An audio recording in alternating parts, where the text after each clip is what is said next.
एक भाई हमारा पिछले लगभग 14 महीने से गुरजीत सिंह खालसा जी जो 400 फुट ऊंचे टावर पे एक तपस्या कर रहे हैं। सरकारें इतनी अंधी और बहरी हैं कि उनका दर्द दिखाई नहीं दे रहा। सभी भाइयों से अपील है कि इस यात्रा का हिस्सा बने। ये यात्रा समाना से लेके दरबार साहब तक जानी है। अगर कोई बेअदबी करता है उसको सज़ा का भी हकदार है वो, और वो सज़ा इतनी सख्त होनी चाहिए कि कोई भी आदमी ऐसी हैवानियत करने की सोच भी ना सके। हमारा पीछे कुछ बचे ना बचे, लेकिन हम गुरु ग्रंथ साहब की बेअदबी आगे बर्दाश्त नहीं। आगे कोई भी गुरु ग्रंथ साहब की या किसी भी धर्म ग्रंथ की अगर कोई बेअदबी करता है उसको सख्त सज़ा मिलेगी, और उसकी सख्त सज़ा के लिए हमें जो भी कुछ करना पड़ेगा तो हम उस चीज़ के लिए तत्पर हैं।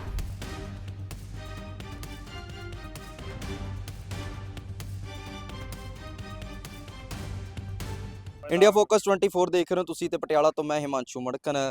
1 ਜਨਵਰੀ 2026 ਤੋਂ ਇੱਕ ਯਾਤਰਾ ਕੱਢੀ ਜਾਣੀ ਆ। ਉਹ ਯਾਤਰਾ ਕਿਸ ਸੰਬੰਧ ਦੇ ਵਿੱਚ ਕੱਢੀ ਜਾਣੀ ਹੈ, ਕੀ ਕਾਰਨ ਨੇ, ਇਸ ਮੁੱਦੇ ਤੇ ਗੱਲਬਾਤ ਕਰਨ ਵਾਸਤੇ ਰਾਮ ਸਿੰਘ ਰਾਣਾ ਜੀ ਕੋਲ ਮੌਜੂਦ ਹਾਂ। ਗੱਲਬਾਤ ਕਰਦੇ ਹਾਂ।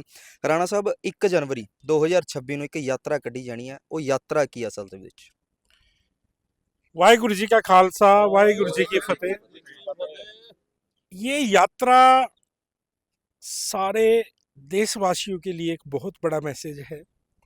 एक भाई हमारा पिछले लगभग 14 महीने से गुरजीत सिंह खालसा जी जो 400 फुट ऊंचे टावर पे एक तपस्या कर रहे हैं, और सरकारें इतनी अंधी और बहरी हैं जिनको उनका दर्द दिखाई नहीं दे रहा। सारे मौसम चले जाते हैं एक साल के दौरान, तो 14 महीने हो चुके हैं और सरकारों का जो रुख है वो बहुत निराशाजनक है। तो ये जो यात्रा है सभी धर्म ग्रंथों के सम्मान के लिए एक अपील है। सभी भाइयों से अपील है कि इस यात्रा का हिस्सा बने। ये यात्रा समाना से लेके दरबार साहब तक जानी है, और पूरे 15 दिन का इसका टाइम रहेगा। पैदल मार्च यात्रा होगी ये, जिसमें गुरु ग्रंथ साहब जी की हजूरी में, पालकी साहब की हजूरी में सभी शहरों से होते हुए ये जाएगी। पूरे नगर वासियों से, पूरे देशवासियों से, पूरे पंजाब वासियों से हाथ जोड़ के अपील है कि ज़्यादा से ज़्यादा संख्या में इस कीर्तन के साथ जुड़े, और ताकि सरकारों तक भी मैसेज जाए और हमारे देश के हर युवा को पता लगे कि एक गुरजीत सिंह खालसा जो अपनी जान की परवाह किए बिना गुरु ग्रंथ साहब के लिए एक सख्त कानून की जो मांग कर रहा है वो जायज़ मांग है। अगर कोई बेअदबी करता है उसको सज़ा का भी हकदार है वो, और वो सज़ा इतनी सख्त होनी चाहिए कि कोई भी आदमी ऐसी हैवानियत करने की सोच भी ना सके। ਪੰਜਾਬ ਜਿਹਨੂੰ ਗੁਰੂਆਂ, ਪੀਰਾਂ, ਸੰਤ ਫਕੀਰਾਂ ਦੀ ਧਰਤੀ ਮੰਨਿਆ ਜਾਂਦਾ ਜੀ, ਜਦੋਂ ਉੱਥੇ ਕੋਈ ਬੇਅਦਬੀ ਹੁੰਦੀ ਹੈ ਕਿਸੇ ਵੀ ਧਰਮ ਦੀ ਹੋਵੇ ਤਾਂ ਧਾਰਮਿਕ ਭਾਵਨਾ ਨੂੰ ਠੇਸ ਪਹੁੰਚਦੀ ਹੈ। ਹਿੰਦੂਆਂ ਦੀ ਗੱਲ ਕਰ ਲਈਏ ਤਾਂ ਗਊ ਮਾਤਾ ਦੀ ਬਹੁਤ ਪੂਜਾ ਕਰੀ ਜਾਂਦੀ ਹੈ, ਪਰ ਜਦੋਂ ਕੱਟੇ ਜਾਂਦੇ ਨੇ ਫਿਰ ਬੇਅਦਬੀ ਦੀ ਗੱਲ ਆ ਜਾਂਦੀ ਹੈ। ਕੋਈ ਕਾਨੂੰਨ ਹਮੇਸ਼ਾ ਸਰਕਾਰ ਜਿਹੜੀ ਸੱਤਾ 'ਚ ਆਉਣ ਤੋਂ ਵੇਲੇ ਕਹਿੰਦੀ ਹੈ ਕਿ ਅਸੀਂ ਇੱਥੇ ਬਿੱਲ ਬਣਾਵਾਂਗੇ ਜਾਂ ਫਿਰ ਕਾਨੂੰਨ ਬਣਾਵਾਂਗੇ, ਪਰ 400 ਫੁੱਟ ਉੱਚੇ 14 ਮਹੀਨੇ ਤੋਂ ਉੱਪਰ ਚੜ੍ਹੇ ਪਏ ਨੇ ਟਾਵਰ ਦੇ ਉੱਤੇ ਖਾਲਸਾ ਸਾਹਿਬ, ਤੇ ਫਿਰ ਵੀ ਕੋਈ ਕਾਨੂੰਨ ਨਹੀਂ ਬਣ ਰਿਹਾ, ਕੁਛ ਨਹੀਂ ਹੋ ਰਿਹਾ। ਸਰਕਾਰ ਸੁੱਤੀ ਪਈ ਹੈ। ਇੱਕ ਪਾਸੇ ਤਾਂ ਕਹਿਣਾ ਉਹਨਾਂ ਦਾ ਬਿੱਲ ਪਾਸ ਕਰ देना ਸੀ, फिर भी वो बिल नहीं पास हुआ, क्यों? सरकारें सिर्फ राजनीति कर रही है और कुछ नहीं कर रही, पब्लिक को बहका रही है। और हम सबको इस चीज़ का, ये अपनी खुद की लड़ाई है, गुरु ग्रंथ साहब जी की लड़ाई नहीं है। ये हमारा धर्म है, हमारा फर्ज है, हर धर्म का फर्ज है। क्योंकि जो हमारे गुरु साहिबान हुए हैं उन्होंने अपना पूरा परिवार वार दिया सभी धर्मों को बचाने के लिए। लेकिन आज जब हमारे दसम गुरु गुरु गोविंद सिंह जी ने जब गुरु ग्रंथ साहब जी को ही गुरु मान लिया था तो वो हमारे पिता समान है।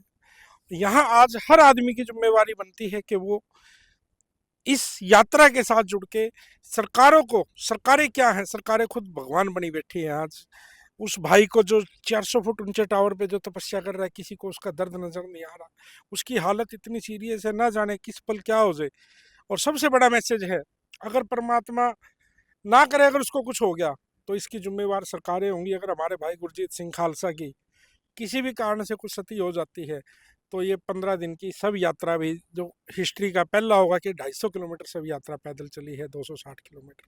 तो हम सरकारों से सिर्फ हाथ जोड़ के अपील करते हैं और एक चेतावनी भी देते हैं कि आप इस यात्रा शुरू होने से पहले पहले अगर ये कानून बनता है, बनाना तो है और बनेगा, बनवा के रहेंगे, हम संकल्प ले चुके हैं इसका।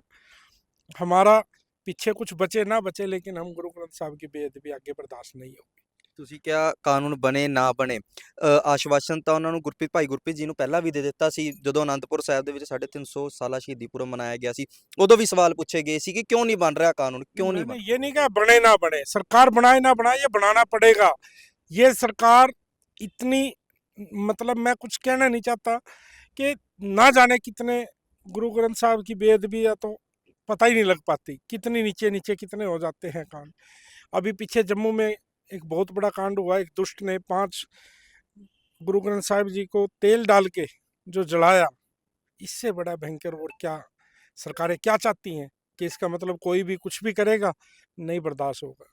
आगे कोई भी गुरु ग्रंथ साहब की या किसी भी धर्म ग्रंथ की अगर कोई बेअदबी करता है, उसको सख्त सजा मिलेगी, और उसकी सख्त सजा के लिए हमें जो भी कुछ करना पड़ेगा तो हम उस चीज़ के लिए तत्पर रहेंगे। ਆਖਰੀ ਸਵਾਲ ਹੈ, ਉਹਨਾਂ ਲੋਕਾਂ ਨੂੰ ਕੀ ਮੈਸੇਜ ਦੇਣਾ ਚਾਹੋਗੇ ਜਿਹੜੇ ਲੋਕ ਇਸ ਮੋਰਚੇ ਦੇ ਵਿੱਚ ਸ਼ਾਮਲ ਹੋਣ, ਕਿਉਂਕਿ ਜਿਹੜੇ ਪਸੰਦ ਕਰਦੇ ਨੇ ਕਿ ਬੇਅਦਬੀਆਂ ਨਾ ਹੋਣ, ਕਾਨੂੰਨ ਬਣੇ, ਉਹਨਾਂ ਲੋਕਾਂ ਨੂੰ ਕੀ ਮੈਸੇਜ ਦੋਗੇ? ਹੋਰ ਜਥੇਬੰਦੀਆਂ ਨੂੰ ਤੁਸੀਂ ਸੱਦਾ ਦੋਗੇ, ਜਿਵੇਂ ਕਿਸਾਨ ਜਥੇਬੰਦੀਆਂ ਹੋ ਗਈਆਂ, ਧਰਮ ਦੇ ਨਾਮ ਨਾਲ ਜਿਵੇਂ ਜੁੜੀਆਂ ਸ਼ਿਵ ਸੈਨਾ ਹੋ ਗਈਆਂ, ਹੋਰ ਜਥੇਬੰਦੀਆਂ, ਉਹਨਾਂ ਨੂੰ ਬੁਲਾਓਗੇ?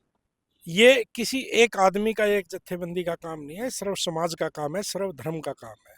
हमारा मैसेज सभी भाइयों से हाथ जोड़ के अपील है, चाहे कोई पॉलिटिशियन है, चाहे कोई किसी भी दल से है या किसी भी तरीके से है, सबकी एक जिम्मेवारी, एक फर्ज बनता है कि इस यात्रा का हिस्सा बन के और सरकारों पे ताकि दबाव बने, और कोई भी धर्म ग्रंथ किसी भी धर्म का हो उसकी बेअदबी नहीं होनी चाहिए।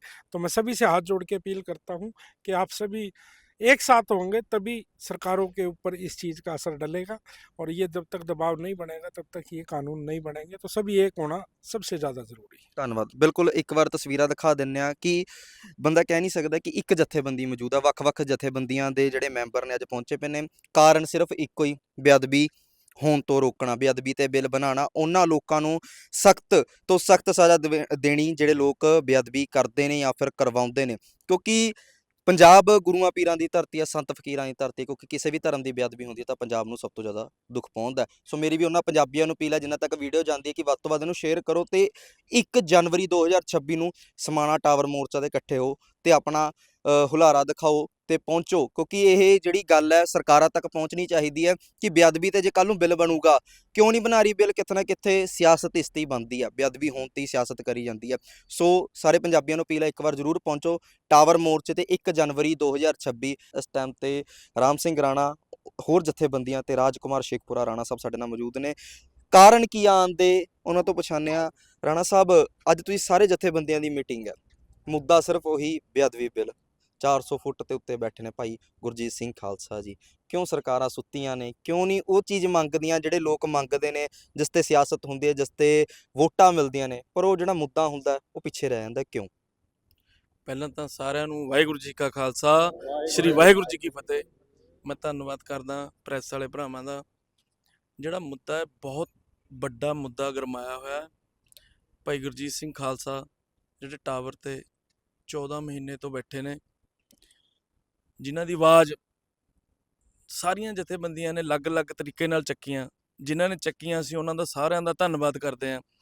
ਪਰ ਲਾਸਟ 'ਚ ਚਲੋ ਸਾਡੇ ਭਰਾ ਵੱਡੇ ਰਾਮ ਸਿੰਘ ਰਾਣਾ ਜੀ, ਜਿੰਨੀਆਂ ਹੋਰ ਜਥੇਬੰਦੀਆਂ ਦੇ ਆਗੂਆਂ ਨੇ, ਇਹ ਹੁਣ ਮਾਹੌਲ 'ਚ ਆ ਕੇ ਇਹਨੂੰ ਆਵਾਜ਼ ਨੂੰ ਹੋਰ ਬੁਲੰਦ ਕੀਤਾ। ਅਸੀਂ ਸਾਰੇ ਜਥੇਬੰਦੀਆਂ ਦੇ ਆਗੂਆਂ ਨੂੰ, ਸਮਾਜ ਸੇਵਕਾਂ ਨੂੰ, ਇਹਦੇ 'ਚ ਇਹ ਨਹੀਂ ਹੈਗਾ ਇਕੱਲੇ ਇੱਕ ਧਰਮ ਦੀ ਲੜਾਈ ਹੈ।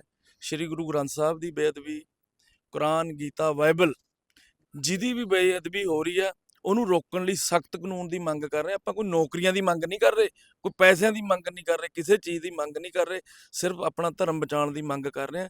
ਇਹਦੇ 'ਚ ਮੇਰੀ ਸਾਰੇ ਜਥੇਬੰਦੀਆਂ ਦੇ ਆਗੂਆਂ ਨੂੰ, ਸਮਾਜ ਸੇਵਕਾਂ ਨੂੰ, ਜਿੰਨੇ ਵੀ ਮੇਰੇ ਭਰਾ ਭੈਣ, ਜਿੱਥੇ ਤੱਕ ਸਾਡੀ ਆਵਾਜ਼ ਪਹੁੰਚੇ, ਇਹਨੂੰ ਜਿਹੜੀ ਯਾਤਰਾ 1 ਜਨਵਰੀ ਤੋਂ ਸਮਾਣੇ ਟਾਵਰ ਤੋਂ ਲੈ ਕੇ ਪੈਦਲ ਸ਼੍ਰੀ ਹਰਿਮੰਦਰ ਸਾਹਿਬ ਪਹੁੰਚਣੀ ਹੈ, ਜਿਹਦੇ 'ਚ ਗੁਰੂ ਗ੍ਰੰਥ ਸਾਹਿਬ ਜੀ ਪਾਲਕੀ 'ਚ ਸ਼ੋਭਿਤ ਹੋ ਕੇ ਨਾਲ ਚੱਲਣਗੇ। ਇਹਦੇ 'ਚ ਬਹੁਤ ਮਤਲਬ ਵੱਡੀ ਯਾਤਰਾ ਜਿਹੜੀ ਹੋਣ ਜਾ ਰਹੀ ਹੈ। ਸਾਰਿਆਂ ਨੂੰ ਬੇਨਤੀ ਹੈ ਵੀ ਇਹਦੇ 'ਚ ਭਾਗ ਲੈ ਕੇ ਆਪਣਾ ਜੀਵਨ ਸਫਲ ਬਣਾਉਣ, ਹਾਂ ਦਾ ਨਾਰਾ ਮਾਰਨ। ਦੇਖੋ, ਕੋਈ ਘਰੇ ਬੈਠਾ ਮਾਰ ਸਕਦਾ, ਕੋਈ ਨਾਲ ਜਾ ਕੇ ਮਾਰ ਸਕਦਾ। ਮੇਰੀ ਸਾਰੇ ਬੰਦਿਆਂ ਨੂੰ ਅਪੀਲ ਹੈ, ਤਨ ਮਨ ਧਨ ਦੇਖੋ ਕੋਈ ਮਨ ਨਾਲ ਜਾ ਸਕਦਾ, ਕੋਈ ਤਨ ਨਾਲ ਜਾ ਸਕਦਾ, ਹਰ ਤਰੀਕੇ ਨਾਲ ਬੰਦਾ ਇਸ ਯਾਤਰਾ ਨੂੰ ਸਫਲ ਬਣਾਓ। ਤੇ ਜਿਹੜੀਆਂ ਸਰਕਾਰਾਂ ਨੇ ਇਹ ਚਾਹੁੰਦੀਆਂ ਨਹੀਂ ਵੀ ਇਹ ਸਾਰੇ ਧਰਮਾਂ ਦੇ ਲੋਕ ਇਕੱਠੇ ਹੋਣ, ਪਰ ਅਸੀਂ ਹੁਣ ਇਕੱਠੇ ਹੋ ਕੇ ਇੱਕ ਵੱਡਾ ਸਬੂਤ ਦੇਣਾ, ਸਰਕਾਰਾਂ ਨੂੰ ਵੱਡਾ ਸਬੂਤ ਦੇਣਾ ਵੀ ਇਹ ਸਾਰੇ ਇੱਕ ਹੋ ਚੁੱਕੇ ਨੇ। ਹੁਣ ਤੁਹਾਡੇ ਲਈ ਬਚਣਾ ਬਹੁਤ ਔਖਾ ਹੈ। ਮੇਰੀ ਫੇਰ ਸਾਰੀਆਂ ਜਥੇਬੰਦੀਆਂ ਦੇ ਆਗੂਆਂ ਨੂੰ, ਸੰਸਥਾਵਾਂ ਨੂੰ, ਦੂਜਿਆਂ ਨੂੰ ਪ੍ਰੈਸ ਰਾਹੀਂ ਬੇਨਤੀ ਹੈ ਵੀ ਇਸ 'ਚ ਜ਼ਰੂਰ ਸ਼ਾਮਲ ਹੋਇਓ। ਵਾਹਿਗੁਰੂ ਜੀ ਕਾ ਖਾਲਸਾ, ਵਾਹਿਗੁਰੂ ਜੀ ਕੀ ਫਤਿਹ। ਸੋ ਬਿਲਕੁਲ ਮੈਸੇਜ ਉਹੀ ਹੈ, ਗੱਲ ਉਹੀ ਹੈ ਕਿ ਬੇਅਦਬੀ ਦੇ ਖਿਲਾਫ ਬਿੱਲ ਹੋਣਾ ਚਾਹੀਦਾ, ਬਿੱਲ ਪਾਸ ਹੋਣਾ ਚਾਹੀਦਾ। ਸੋ ਇਹ ਦੇਖਣਾ ਹੋਏਗਾ ਸੰਘਰਸ਼ ਕਿੱਥੇ ਤੱਕ ਜਾਂਦਾ। ਹੋਰ ਵੀ ਅਪਡੇਟ ਲਈ ਬਣੇ ਰਹੋ ਇੰਡੀਆ ਫੋਕਸ 24 ਦੇ।